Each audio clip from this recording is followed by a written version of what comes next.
It's been a busy week for the residents of Alofi South who are preparing for their annual show day this coming Saturday. The village council program has been full with pre-show day activities. Last Saturday, a fishing competition was held, followed by a traditional barbecue known as Kaitunupaku at Kalaoni.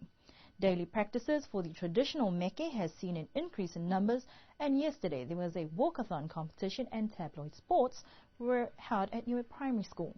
But this coming Saturday promises to be the highlight, with food stalls, entertainment from different groups within the village and more.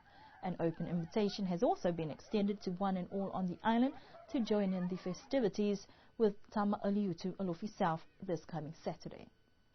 And those are our news stories that we have for you this evening. We do hope that you join us again for our next news bulletin next week on Tuesday.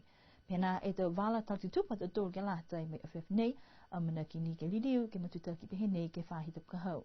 Wani mfoki e hawhakatātai māngolo whitonga ka whakahokoe ke hawhayungu, ke ranofwa unini pō, pia i fuki mai uki uki whahatapu.